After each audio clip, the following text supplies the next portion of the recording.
What is going on, guys? DragonTamerBlayde here, back from our Elder Scrolls Legends, and today we're going to be doing some more card reviews for Alliance War. Before we get into anything, first off, I wanted to say that the guys over at Blood Warriors Guild were nice enough to invite me to take part in their card reveal that will be going on. They're going to be doing a bit of a puzzle treasure hunt, kind of similar to how Sparky Pants revealed the new board state and puzzle pieces. So they'll be doing that, so keep an eye on their Twitters. Look at Blood Drunk 007, Benefala, I think Jailer's going to be involved. There's going to be a whole bunch of people, so just tune into the Blood Warriors Guild. I think Blood Drunk will be a good place to start. I'm sure he'll be retweeting all of the different pages that share puzzle pieces. But those reveals, I think, will start on Monday, and they'll carry on for a couple days, and you'll be able to kind of piece together their card. Additionally, if you guys are new here, go ahead and hit that subscribe button down below. Follow me on Twitter, follow me on Twitch. We have a whole lot of fun. But finally, last order of business before we get started. Today's video is going to be a little bit longer. Normally, I do 5 or 6 cards in here. I think today I'm planning to do 8 or 9 just to get finally fully caught up. I'm kind of falling behind more and more, so I want to catch up. So without further ado, let's hop on into things. Here are the cards. We've got Transitus Shrine, 3-cost tricolor. While you have a creature in each lane, your cards cost 1 less. This is fantastic for token combos. Can allow you to play a little bit more expensive cards, or even just double Imperial Reinforcements. Not really as much of a thing, but getting this up it enables a lot of plays for token decks. But even just like the type of mid-rangey decks, if you split your lanes a little bit, which isn't always the advised maneuver, being able to reduce the cost of some of your more expensive cards, or even if like this enables you to play 2/3 drops instead of 1/5 drop, that may wind up being like a lot better sometimes, or 2/4 drops that became 3 drops instead of like 1/5 drop. This can set up a lot of stuff. It requires your deck to be built in a way that can take advantage of it, and it's almost completely reliant on board state. However, unlike things like Thieves Guild Fence, which only trigger while you draw cards, this is a passive effect. So you can have creatures in both lanes and then drop the Shrine, and your hand will be instantly reduced, which I think makes it a little bit stronger situationally than a typical Thieves Guild Fence or other reduction effects, because this can be a aura type effect that can take an advantage at any moment. So for that reason, I'm going to give this card like a solid 3 to 3.5 stars. It's a cheap enough support that you can afford to get it on the board and kind of gain back the tempo that you're losing by having an almost do-nothing turn 3. But if you're playing enough cheap creatures, maybe the reduction can allow you to play 2/1 costs on turn 3 in addition to the Transitus Shrine. I don't know, but it will reward you for building your deck in such a way to be able to split your lanes and then still take advantage of cost reduction effects. Even like Clivia Tharn works great with this card. And keep in mind, you can just summon this Shrine before you have cards in each lane. Obviously, you risk support removal, but it's not a requirement. So I would give this card like 3.5 stars. It's pretty dependent on the meta and the types of decks, but I like this card a lot.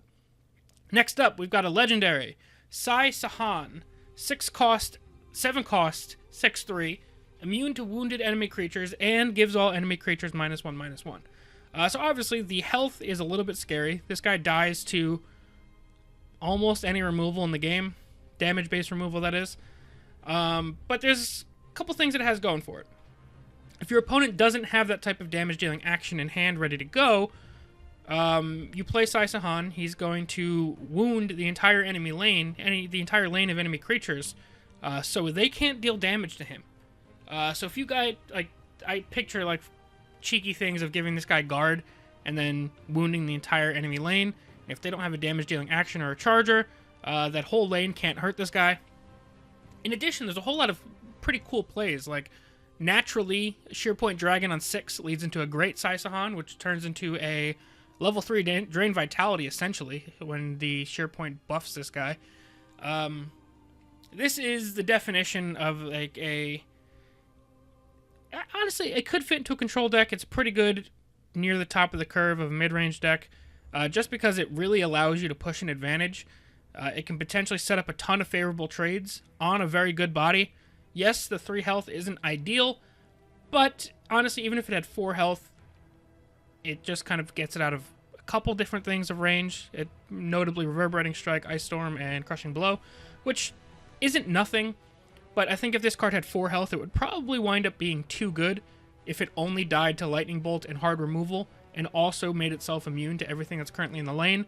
I like this a lot. There's a lot of synergy. There's a lot of combos. It has a very respectable attack stat. And it should mostly be Hard Removal bait. But it's not like you get no value at all, because you still get a watered down level 3 Drain Vitality in the summon effect, which could potentially kill some things or set up some trades that you might not have otherwise had. And your opponent will have to spend most of their next turn removing this guy, or if they don't have the action ready, he's just an absolute nightmare. And I like him a lot. I would actually give this card like a solid 4 stars. It's really good against aggro, because the -1/-1 kills a lot of aggro's creatures. Against control, obviously, he's not quite a fully dead card, but close to it. But the attack stat is high enough to where even if you don't get a ton of value from the summon effect against control, you can still kind of bail yourself out with the attack on the board. And in a mid-range mirror, this guy could just be an absolute bomb that can cause a huge swing on the board. So I like this guy a lot. I'd give him 4 stars. I can't give him quite the full 5 stars just because there's a lot of 3 damage things in the game right now. But I think that makes the guy a very fair card. Speaking of cards that are quote-unquote fair, we have a terrifying card up next. Debilitate. 7 cost action, give all creatures -2/-2. With the Empower ability, it costs 1 less. So this is Green Ice Storm. But I think in almost all situations, this is just better than Ice Storm. Here's why. So at 7 cost, I think this is a perfectly fair cost to ability ratio. Yes, Ice Storm deals 3 damage to everything, but Debilitate goes through ward and also reduces your opponent's creature's attack. So if you're playing a Debilitate, you probably are behind on the board, or your opponent has a stronger board, so you don't care if you hurt your own creatures. And -2 health could kill most of their creatures, if not cripple all of them. Additionally, the -2 attack means they either can't attack or they're going to be much more weak afterwards. So that's if it costs 7. If you even trigger Empower 1 time with this card, and it becomes 6 cost equal to Ice Storm, this is far better than Ice Storm for an even Magicka cost. And with the Empower effect, on turn 7, it's not outside of the realm of possibility that you have at least 2 or 3 creatures on the board, or some other effect that can deal damage to your opponent's face. So it's not unheard of that you could get Debilitate down to 5, 4, or even lower cost. This card is nuts. This is incredible. You're going to have Telvanni running Ice Storm and Debilitate. It's going to be terrifying. This is a fantastic card for control decks. And it also rewards control decks dealing some damage to your opponent to try and reduce the cost. I can see this card infuriating a lot of us, but it's a really, really good card. And despite the fact that Telvanni will have access to it as a control deck, and this plus Ice Storm could be kind of crippling, it is nice to give non-blue decks a chance to play control. So yeah, it makes Telvanni a lot better as well, but it also gives you that chance to harken back to the days of Control Monk, or maybe Control Veteran you can try, or some of these other classes, since now you still have that board clear available to you. I'm going to give this card 5 stars. I think this is arguably the best card we've seen revealed so far, up there with Lyris. This card is fantastic. I've actually seen people saying that this card is bad, and I don't see it at all. Maybe I'm wrong. I very well could be wrong, but I think this card is phenomenal. Next up, we've got Dunmer Tyro. 3 cost, 1/4 with charge, and the veteran ability +2/+0. So, this card, with its veteran ability and having charge, yeah, the stat line looks bad, but with it having charge, as long as there's not guards in both lanes, you should be able to go face right away, which will turn this into a 3 cost 3/4, which pings your opponent for 1 damage. Is that any good? If you are an Empower heavy deck, I would say yes, because that guaranteed, yes, a 3 cost 3/4 is an even stat line. Like, it's nothing to shake a stick at, it's nothing to write home about, you're just fine with it. It's good. Like, it's a fine stat line. So the 3 cost 3/4, which this turns into, yeah, it sucks if it gets silenced, but you're getting a fine stat line with the ability to deal 1 damage right away, which can help with some Empower synergies and stuff like that. So I think it's decent. Overall, if your opponent has guards in both lanes, obviously this card is really bad because you're going to play a 3 cost 1/4 with charge, and something like Torval Crook doesn't really see play. and that one has 3 cost 1/4 with charge, and you get Magicka on a Pilfer. So this really relies on you having at least one lane open available to go face, and Empower effects to take advantage of that 1 damage that you are able to push right away, or maybe even buffs to go with your chargers. But overall, I don't think this is a fantastic card. I think this will be a decent supporting role card in an Empower type deck, or maybe some charge heavy type deck, since he can still receive buffs. So if you have Orc Clan Captain or 5th Legion Trainer on the board, this guy can still push for more than 1 damage right away. I just don't think he could really carry a deck on his own. I think he's quality, but not super strong. And for that reason, I'd give him like a 2.5 to 3 star rating. I think it depends on the power level of the rest of the Empower cards that we've seen. We've only seen a couple so far, so I'm not really convinced that there will be a full Empowered deck. However, there may be enough synergy there, and otherwise there may just be enough synergy in a charge-heavy deck that this guy could be warranted being run. But at the moment, like I said, supporting role card, 2.5, 3 stars, like one of those just kind of fill in the deck roles. Next up, we've got Luminous Shard. Sorry, this is very small. It's a 3-cost action. Destroy a creature with 1 power or less, and if you empower, you add 1 power to the creature that you destroy. So you compare this to, let's say, Execute. Execute is 1 cost, kill a creature with 2 power or less. So you need to be able to empower at least once just to have Luminous Shards equal Execute's effect for 2 Magicka more. So that's actually the top comment. So you're going to have to go face probably at least 2 to 3 times for Luminous Shards to be worth it. At that point, you'd be destroying something with 3 or 4 power, and I think that's much more fair. You compare 4 power to Fell the Mighty. That's a 4-cost action, so that's if you go face 3 times. So Luminous Shards, I'm sure there's going to be times where it gets buffed up quite a bit, and you see some very impressive kills with it. And we have seen a fair amount of pings. However, a lot of the pings are summon effects and stuff like that that you have to play right away. So I don't know how many of them you'll be comboing with Luminous Shards. Whereas, like, if I have to play 2 other creatures in order to get Luminous Shards to kill a 4-cost, why would I want to pay all of that Magicka when I could just play Fell the Mighty? Or if I pay 10 Magicka, why would I not just play Javelin or something like that? So maybe I'm undervaluing this card, but I just feel like the amount of setup that it requires to really get like solid value from it's going to be a bit too much.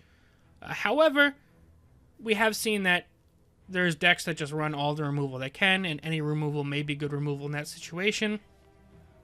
Or maybe there's going to be some sort of effect that is like deal 1 damage, then deal 1 damage, so that you can empower twice in a row off 1 card. But at the moment, I'm going to give Luminous Shards 2 stars, just because I haven't seen enough support for this to really warrant being run over a lot of the other removal we have in similar slots.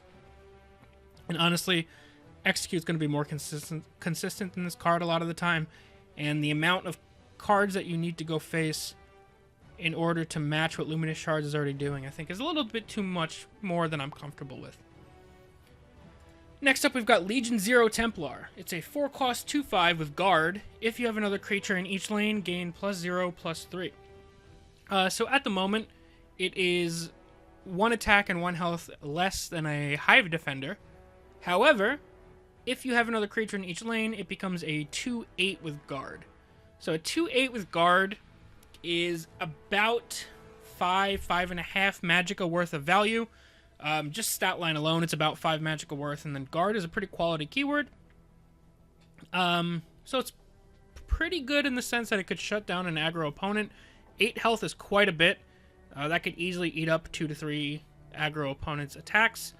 Against a control opponent, obviously this dies to Grizzly Gourmet or Execute, even if it is buffed. So it having 2 attack is a bit of a bummer in that state. Honestly, I would almost rather it be like a 3/4 with Guard that gains +3 health. That would make me a bit more comfortable, and then at least it could be like a 3/7, and it's conditionally better than Hive Defender, which is one of the best guards in the game. I don't have a ton of faith in this card. Maybe there's some sort of swarming guard deck that could be pretty good. But for me to feel comfortable playing this card, I want it want to be able to buff its attack by at least 1, which would require at least a 5th Legion Trainer, Divine Fervor, Imperial Camp, something like that on the board to buff its attack by 1, so it feels a little bit more safe. However, if this is one of your ways of shutting down aggro, maybe it works, but at the same time, yes, having another creature in each lane isn't the hardest effect to trigger, so you should be able to get this to be a 2/8. However, for the reasons of the 2 power and just having some stipulation that needs to be hit, I feel like in most situations, unless I'm running an all-guard deck, I'd rather just run Hive Defender and Phalanx Exemplar than running Legion Zero Templar. So maybe if that fabled guard spell sword that's never existed ever actually does pop up, maybe this card can fit into that list. Or maybe there's going to be synergy for if a creature has 2 power or less when it gets summoned, maybe it gets buffed. But at the moment, I don't think this card has quite enough. The effect when it triggers still isn't horrible, so it's not quite a 1-star card. But I would give this card 2 stars just because, like I said, a lot of the times Hive Defender is just a better card. It's a more consistent card. It's a more reliable card. Yeah, I think I'd rather just run Hive Defender a lot of the time. Next up, we've got Guildsworn Revitalizer. It's a 2-cost 1/5 with the ability Expertise. You gain 2 health. So, is this card good? I don't know. It's tough to judge. So 2-cost 1/5 means that it's pretty tough to just trade into in the early game. 5 health means without multiple attacks, you're looking at least a 4-drop, probably a 5-drop that can kill it in one swing. And Expertise is going to be from playing an action or an item or a support. So I could see this as being kind of like an early game drop for a control deck to kind of stem the tide of your aggro opponent. 1 attack is enough to trade into, I don't want to say all, but a fair amount of aggro's early game, as well as you're playing your actions and stuff to further stabilize. At the end of each turn, you'll gain 2 health. So it's kind of like a conditional Potion of Vitality. I think that's this support is what it's called. But this obviously doesn't have an activation limit. The only issue I see facing this card is, why do I run this when I could run Broom of Profiteer and maybe heal more consistently? But at the same time, this fills a little bit of a different role, and this could fit in with Ring of Imaginary Might shenanigans eventually as well. But at the same time, that 1/5 vampire that drains for 1 doesn't really see play, so I don't know how confident I am in Guildsworn Revitalizer seeing play. But this is also more consistently 2 health. This is a kind of a tough one to judge. I think it's good enough against aggro that it could see play in certain control decks. The only issue being, in a control mirror, it's probably dead, and you're not going to run this in like a mid-range deck. So I'd give this card like 2.5 stars. It's not super flashy, but I think it's functional, and some control decks probably could find a home for this. And if there's ever a more life gain synergy type of deck, I think this would slide into that quite well. Next up, we've got Bishop of the Hour. 6-cost 5/5. If you have another creature in each lane, give the top creature of your deck +5/+5. So I think this is going to be a really, really strong arena card. And this could reward your deck building and your creature-heavy decks pretty well. So 6-cost 5/5 isn't great stats for the cost, and it's a delayed summon effect, so you have to wait to draw that next creature on the top of your deck. At least a turn, if not multiple turns, if there's multiple cards in front of that first creature. However, I picture some sort of like charge-heavy warrior or charge-heavy Ebonheart Pact type deck, since Ebonheart Pact will have red and green. So you can have like charge archer with some endurance support, and then Bishop of the Hour buffing even a Nord Firebrand to be a 0-cost 6/6. Literally any charger that gets hit by this card becomes incredible. A 9 damage Cliff Racer, 11 damage Tazcad. This card is very good in those certain types of decks, or even if you're playing, let's say, some guard-heavy Spellsword deck, being able to drop an 8/11 Hive Defender is incredible. Basically demands hard removal, or you're going to kind of just win the game. That being said, the delayed value is a little bit tough. You're losing a little bit on board when you play this guy, since he doesn't do anything instantly for you, and his stats aren't amazing. However, 5/5 is respectable enough stats. It's pretty good. And I think there's going to be enough decks that could take advantage of that +5/+5 that this guy will probably see play. So I'm going to give this guy like a solid 3 stars. I could see him going up to 3.5. But the best decks I think this guy will be in are probably tricolors, and not being able to guarantee you draw him could bring his power down just a bit. So I'm going to give him 3 stars, but I think he could even be a little bit better. This guy could surprise us. And finally, oh, I'm running out of gas. We've got Dark Anchor. 5 cost, 0/8. Apparently this is very popular in one of the games. This is where my lack of lore knowledge shines through. It's a 5 cost, 0/8. Your Daedra costs 1 less.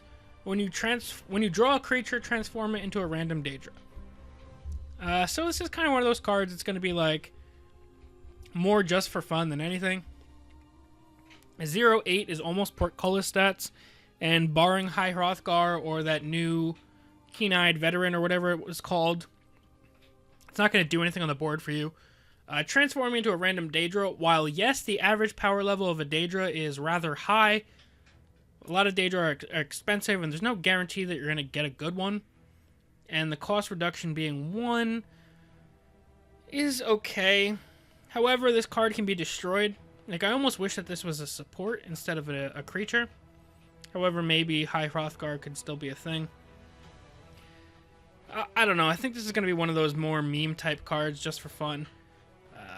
Like, Dragon Mound doesn't see any play, and I think Dragon Mound is almost strictly better than this card. And the average power level of a dragon is also fairly high, although the average power level of a Daedra is probably a smidge higher than the average power level of a dragon. But even still, you don't see Dragon Mound seeing play, and the effects are almost similar. Almost the same, actually. Whereas Dark Anchor can probably much more easily be removed than Dragon Mound. Yeah, I don't have a ton of faith for this card at the moment. Maybe if Tribal ever becomes even more of a thing. But even then, I think there'll be better Tribal enablers than Dark Anchor. But it's probably going to be a really fun card to mess around with, and you'll have some cool highlight plays with it. So I'm going to give it a 1.5 stars just for the meme value. But I don't expect that we'll ever really be seeing this card very often. The only situation I could see getting good value from this card would be dropping this down, immediately drawing a whole bunch of cards, and trying to transform them into better Daedra that are outside of your current class colors. But I think that there's just better value and better synergy strategies that you could be putting together than that. So yeah, 1.5 stars for the meme value. Alrighty guys, I think we're finally fully caught up to the card reveals. I have to double check that, but either way, that was a hefty chunk that'll put us back on top, staying afloat. So thank you guys for staying patient. I know this one ran a little bit longer than usual, but also I think you guys have told me that you enjoy hearing my thoughts on these cards, so maybe it's not the worst thing that this runs a little bit later. But yeah, that's going to be it, guys. So let me know what you guys think of the cards down below in the comments section, or if there's any obvious synergies that I missed. I'm looking forward to reading your comments. I know I haven't been doing a great job of responding to everybody, but I have been reading all of your guys' comments, and I do appreciate you guys staying involved and engaged. But yeah, that's going to be it for now. Thank you guys all very much for watching. We'll see you guys next time. Peace.